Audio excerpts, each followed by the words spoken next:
बिस्मिल्लाहिर्रहमानिर्रहीम। अस्सलाम वालेकुम। उम्मीद करती हूँ आप सब खैरियत से होंगे। तो नाज़रीन, आज मैं आपके साथ दही जमाने का बहुत ही आसान तरीका शेयर करूँगी। तो चलते हैं अपनी रेसिपी की तरफ। सबसे पहले मैंने एक स्टील की पतीली ले ली है और उसमें मैंने 2 लीटर दूध ऐड कर दिया है। इस दूध को हम अच्छी तरह से सबसे पहले हम बॉईल करेंगे और बॉईल करने के बाद इसको हम बिल्कुल हल्की आंच पर करने के लिए छोड़ देंगे।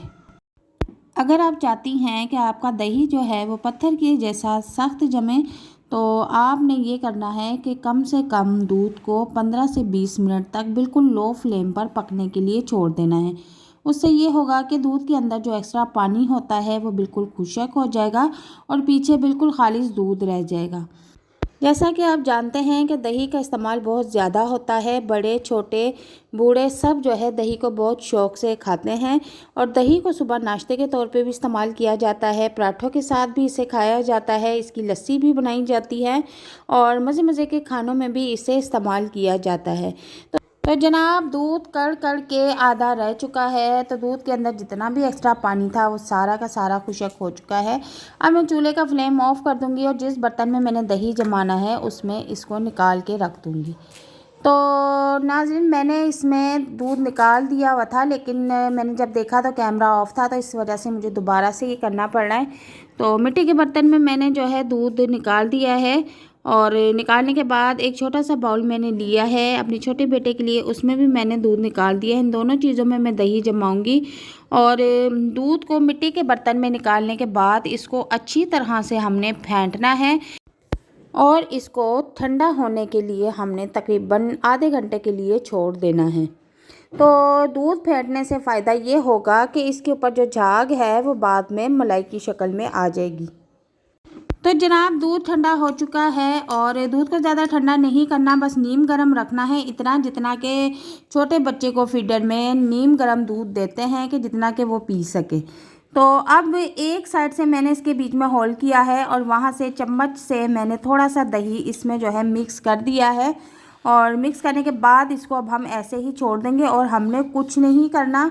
और छोटे बर्तन में भी मैंने इसी तरह दही की जाग लगाई है। और एक बात आपको और बता दूं कि अगर आपके पास दही अवेलेबल नहीं है तो घर में अगर कोई हरी मिर्च रखी हुई है तो आप हरी मिर्च को सेंटर से तोड़ के आप वो भी इसके बीच में डिप करके रख सकती हैं, तो उससे भी दही जम जाएगा। अगर आपके पास हरी मिर्च भी नहीं है तो आप हरा नींबू ले लें और नींबू को सेंटर से कट करके उसके 2 से 3 कतरे जो है नींबू के आप इसमें ऐड कर सकती हैं, तो तब भी आपका दही जम जाएगा।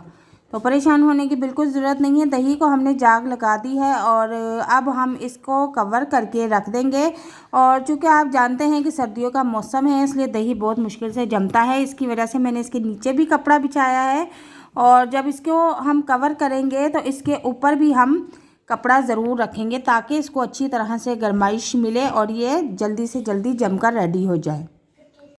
तो 4 घंटे गुजरने के बाद अब मैं चेक कर लेती हूँ दही रेडी हुआ है या नहीं। तो ऊपर से कपड़ा हटाएंगे और इसका कवर हटाएंगे और देखते हैं कि दही हमारा रेडी हुआ है कि नहीं हुआ। तो माशाल्लाह बहुत ज़बरदस्त दही बन के रेडी हो गया है। तकरीबन 4 से 5 घंटे में ये तैयार हो गया है। सर्दी के मौसम में भी अगर इतनी जल्दी दही बन के रेडी हो जाए तो कमाल की बात है। और ये देखें कितना ज़बरदस्त दही बना है। और इसको अब मैं आपको प्लेट में निकाल के दिखाती हूँ, लेकिन उससे पहले आप इसको आधे घंटे के लिए जो है फ्रिज में रख देंगे ताकि ये बिल्कुल अच्छी तरह से सेट हो जाए, जम जाए बिल्कुल। दही जम जाने के बाद आपने दही को फिर फ्रिज में ही रखना है। अगर आपने इस्तेमाल करना है तो फिर ही उसको बाहर निकालिएगा, वरना आप इसको ज़्यादातर फ्रिज में ही रखिएगा। तो वीडियो अगर पसंद आती है तो इसे लाइक शेयर ज़रूर कीजिएगा। और हर बार की तरह गुजारिश है कि अगर आप हमारे चैनल पर नए हैं तो हमारे चैनल को ज़रूर सब्सक्राइब कीजिएगा। और नेक्स्ट वीडियो में कौन सी रेसिपी देखना चाहते हैं, बराए मेहरबानी मुझे कमेंट में ज़रूर बताइएगा। तो मिलते हैं नेक्स्ट वीडियो में एक नई रेसिपी के साथ। तब तक के लिए इजाज़त चाहती हूँ। अल्लाह हाफिज़।